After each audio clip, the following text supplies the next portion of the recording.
Hello everyone. I wanted to make this video as an accompaniment to the this infographic that I shared with you. So this is about how this norm.cdf works and how norm.ppf works. So CDF takes the z-score and returns a p-value, and ppf takes the p-value and returns the z-score. So that's helpful to remember, right? So the ppf takes the p-value and the CDF takes the z-score. So let's use these two very useful functions. So we have load my modules. So if we wanted to know what the probability of, and this one represents the z-score, so at all values, one standard deviation above the mean or below, right? So that's what the cumulative distribution function returns. So we run that and we get a 0.8413. So that is the probability associated with any value one standard deviation or less than the mean. So if we looked here, we can see that for this value, one standard deviation above the mean, it corresponds to the probability of 0.841.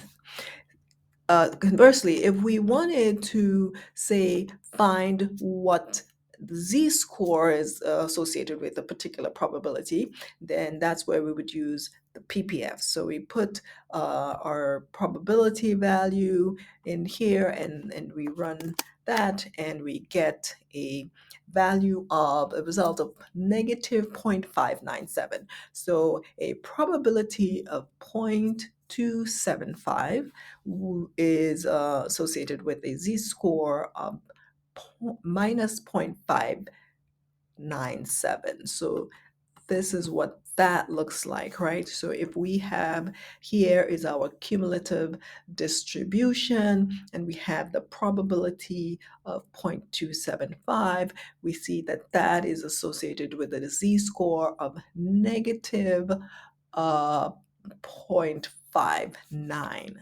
So if we want to use this with actual data, so I would load my data set here, and this is the same wages data that I'm looking at again. And I see this is the distribution of the height values in the sample set. And we see that for the most part, it looks normal. There's some skewing going on, and there's some, kind of accumulation here, but I think, this can be approximated to normal. So if we look at some of the other values, so this is our, the basic statistics for the numerical values in the data set. But if we looked at the distribution of the age values, we see that it is also somewhat normal, but there is more right skew going on with the age than there is with the height. So that's why I think I will use the height to look at these kinds of a normal distribution functions.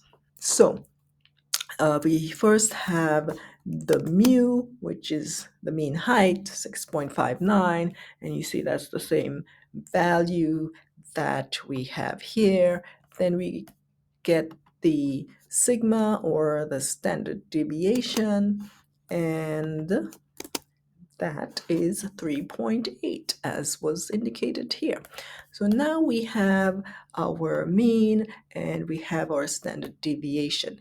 We can actually plug those in directly into our stats.norm.cdf and get the corresponding probabilities, right? So if we say wanted to know what is the probability of someone being 65 centimeters or less, right?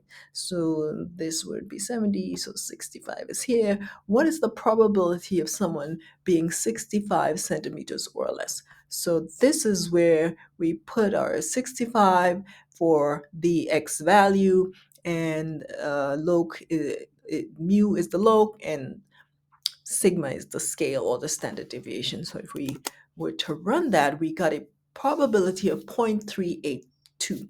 And so what that is saying is that if we have some value that, 65, it's returning a probability of somewhere around 38 or so percent of the distribution are either 65 centimeters or shorter. Now we can also do it another way.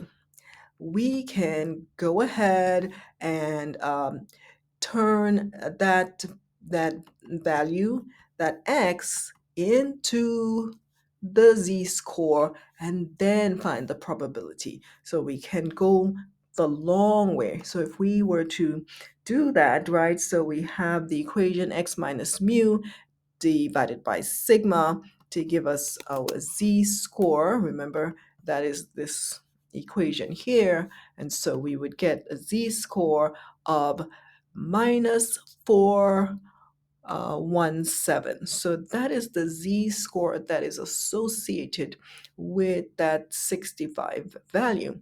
And that makes sense, right? Because if this is the mean, which is 66, a value of 65, yeah, would be very close to the center of the distribution, right? And we could actually, play along with some of these values in here if we wanted to, say, change this to something closer to the mean. We will see that this gets closer to 50%, right? Because half of the values are less than the mean and half are more than the mean. So if we were to do really close to the mean, then we get really close to 50%.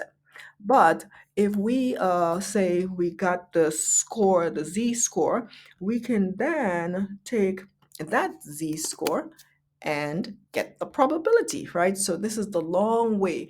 The first time we went directly from this value to the p-value, that's where we put in x, we put in the mean, and we put in the standard deviation. Now, if we wanted to, we could convert it to the z-score first, and then we can go and get the p-value. And we see that we got the z-score of minus 0.417.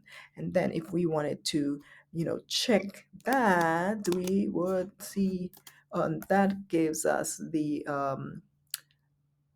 z-score, gives us the probability of 0.383. And then if we took that probability and put it into the ppf, we see that we get the same z-score. So essentially, what we did was we take the z-score, convert it to p-value, and take the p-value and put it back to the z-score. So this is the idea of how these two functions work, right? So remember, z-score goes with the CDF, and the p-value goes with the ppf. Yeah, so very useful functions.